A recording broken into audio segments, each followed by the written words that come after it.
Ryan Jarrell here for MMA News, and I'm excited to have my next guest on the program. It's Steve Astro Boy Erceg, who will be back in action this coming weekend, March the 2nd, at UFC Vegas 87 when he takes on Matt Schnell. Steve, how are you? Yeah, good. Thanks for having me. Yeah, it's nice to talk to you. And I know it's early Vegas time, right? It's fight week. You're there getting acclimated. How are you feeling so far? Yeah, good. I've been here since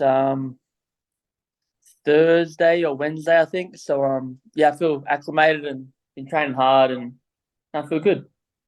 What is the flight like from Perth? How long does it take you to get to Vegas? I think originally it was supposed to be like 20 hours or so, but we had a lot of we had like a flight cancel and all sorts of stuff happen. So total travel was like 48 hours or something this time. It was pretty brutal. I was Oh pretty man. tired, but yeah, that's part of the sport, so got to deal with it. Yeah, and that's got to make it even harder too with like, weight cutting week. Like, do you already have like planned meals or snacks or things that you eat in situations like that as you're getting close to a fight? No, not really.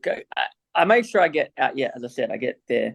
I got there a week and a half early this time, so I know that it's not going to affect my actual weight cut. And then I just know based on how I feel, like hunger wise and stuff like that, how much I should be eating and that sort of thing. So I'll have the airline meals. I'll have, if that's not enough, I'll have something at the airport. And I feel like I've done it enough times that Hmm. I'm pretty comfortable going with the flow. What's the biggest you get? Like outside of camp, if you're just kind of like eating, doing whatever you want, like how heavy do you actually get? uh, 65, 66 max. Yeah, I'm not like the biggest flyweight or anything like that, but yeah, if I sometimes only for like a week I could get to 68, but that's just not real weight. It's just bloated and all sorts of stuff. Do you ever like down the line entertain or think that maybe you would fight at bantamweight? Is that something that crosses your mind or you think about? Yeah, I've thought about it. Definitely wouldn't do it until after I win a title and defend a few times, but it's definitely in the wheelhouse. I've definitely thought about it. Tell me a little bit about, how this particular camp has been. You're at Wilkes MMA. Who have been the guys you have around you? Who have been like the main training partners that have helped you get ready for Matt? Yeah, so I have a lot of like good amateurs and stuff around. So Louis Christopherson, he's here with me in Vegas at the moment. He's been one of my better training partners. Shannon Staples. There's so many people at the gym, and then that help me get ready, and yeah, just yeah, Very cool. that's And this all will be really. your first. Yeah, well, Yeah, yeah, you're clearly things are going good for you so far. You're 2-0 in the yeah. UFC. You're already in the top 15. You're what, number 12 now? And you got this big fight with Schnell, who's number 9. So this is a marquee fight that, the whole division is going to have their eyes on. This is your first time fighting in the Apex. I'm curious your thoughts at that because your first two fights were on big pay-per-view cards, one in Vancouver, one in NYC. So you're kind of like thrown right into the deep end right out of the gate. Are you kind of excited to take a step back and maybe be in a little bit more quiet, intimate setting here in the Apex? No, not really. I mean, it'll. I imagine it's probably going to feel a little bit more like a sparring session. I'll be able to hear my corners and that sort of thing. Obviously, we won't be throwing like it's a sparring session. We're going to be trying to kill each other, but I definitely prefer the crowd. It just makes everything a little bit more exciting. But I am excited to be, or at the moment, I'm on the main card, so that's exciting. For sure. And as I mentioned, you had those two big wins, your first two fights in the UFC.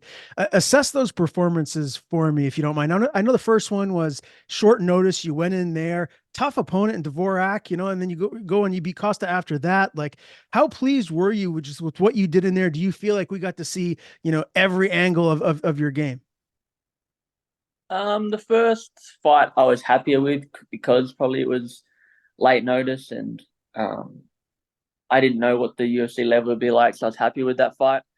The second fight against Costa, first round went all right, and then I got a little bit too eager and made some mistakes, and I wasn't very happy with that one. Um, but everything's a learning experience, right? So I've got to feel the level. I got to have what I considered not the best fight, but I got away with it with a win. And this fight, I'm going to come out even better and show more wrinkles to my game.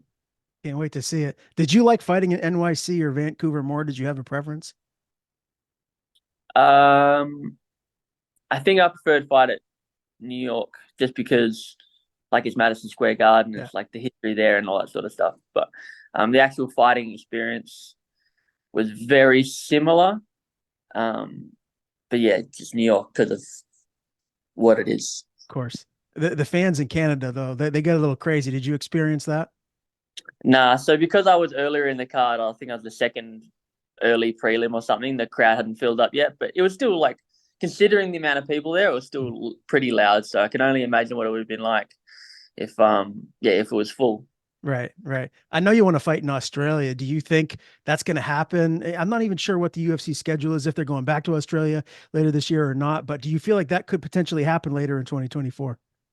Yeah, I think we have a deal in Sydney that they have to come back once a year for the next 4 years or something like that. So no, I definitely want to fight in Australia. Yeah, having an Australian crowd back me would be like that would be crazy. Just hear how loud they get when I walk out, and yeah, that sort of Yeah. thing would be great. No doubt, man. Us talk about Matt Schnell, shall we? You were supposed to fight him before, so you've been preparing for this guy for a while now. You must, know him extremely well. I mean, there's a lot of tape on him. What do you know about him as an opponent? And what he brings to the table versus your style. Do you like this matchup? Yeah, no, I definitely like the matchup. He's a good fighter. He's got yeah, he's dangerous off the ground on the ground. He's got good striking. Um, but he's a bit reckless. And I just think I can walk him onto shots and mix it up better than he can. So I think I'm the better fighter. That's We're gonna find out on Saturday night. That's really all there is to it. He definitely does, get in some dog fights. He likes to get in there and mix it up. Do you anticipate this to be like a bloody back and forth dogfight that goes the distance, or do you feel like what you saying him being reckless, he might make a mistake and you're going to catch him and maybe finish this fight? Um, I think I'm gonna catch him. Obviously he's good at surviving. Like, he has been caught a lot and wobbled a lot, but he finds ways to win and ways to survive. So I'm not banking on the fact that, oh yeah, I'll hit him once, it'll be over. But um, if it is a bloody war, it means that I'm doing something wrong in this fight. So not that I can't do that. I've been in wars before, but my plan is definitely to look clean, pick him apart, and take him out. And as I mentioned earlier, Steve, you've already been in there with high level competition. Would you say that Schnell is maybe the most dangerous guy you fought in the UFC so far, or do you feel like Dvorak or Costa could have been more dangerous stylistically for what you bring to the table? I think Costa was more dangerous. He's not as technically proficient, I don't think, um, at least on the feet as Schnell is, but he's just more dangerous. Everything he throws as hard as he can. Um, and he's just, little Mhm. power bunny type thing. He just throws everything into everything. Yeah, every single ounce of power into every shot he has. So I think he was more dangerous, but Schnell is definitely dangerous. And he hasn't fought in over a year now. Do you believe in cage rust? Like, is that a thing? Do you think he'll be as sharp as he would have been if he had been fighting every 3 or 4 months? Yeah, I don't know. Some people believe in it, some people don't. I don't think it'll be that much of a factor. Okay, you're expecting the best version. What's your official prediction? If you give me when you close your eyes at night, you go to sleep. Like, how do you ultimately see this fight ending? I think I'm going to hit him with a right hand to the jaw. He's going to wobble, fall over, and I'm going to finish him with some ground and pound. All right, and that'll make it 3 for 3 here in your UFC career. What a way to start off! There's another flyweight fight on this very card that I'm really excited about as well. Makayev and Perez. Analyze that fight for me. What do you think we're going to see in that matchup? I honestly don't know enough about Perez. Like, I've watched his fights here and there, but I can't remember him specifically. Makayev obviously has good wrestling, um, and he's been more active. So my prediction is that Makayev will just, because he's been more active, will get his hand raised. I don't know if he'll finish it, whether he'll win by decision. No idea, but it should be a good fight. So you get this win. I think that you should face the winner of Makayev Perez next. Does that make sense? I mean, I'm happy to fight everybody, but I think it's more likely because he's ahead of me, or both of them are ahead of me on the way up, that they'll probably get a Manel Cape or a Nicolau or something like that. So I'm looking at the moment at somebody that's coming on the way down that was previously way ahead of me. So I want Brandon Moreno next. I think that'll be a great fight. Okay, I love that. What Yeah. did you think of the fight with Brandon Royval? That was, everything that we thought it would be. It was back and forth. It was close. Ultimately, Royval gets his hand raised. Did you agree with the decision? Um, I thought it was really close. I had Royval winning, yeah, 3-2, but it was a super close fight. You could have gone either way on it. But yeah, it was uncharacteristically sloppy from Moreno, I thought. Usually he looks like clean boxing and obviously very fit. And that fight, he was swinging a little bit, falling over. It was an unusual fight for him. So, yeah, definitely my next match, that's what I want. Yeah, I love it. And the champion right now, Pantoja, uh, uh, you know, do you think that there's someone right there knocking on the doorstep? I mean, Royval may get the next shot at the title again. Like, do you see someone beating Pantoja right now, or do you feel like maybe he's going to hang on to that title until you get up to him? Um, yeah, I think at the moment he probably reigns for a while. Yeah, again, as you said, until I get there, I think he probably beats Albazi. Who I think he should fight next. I think that's the next fight to make.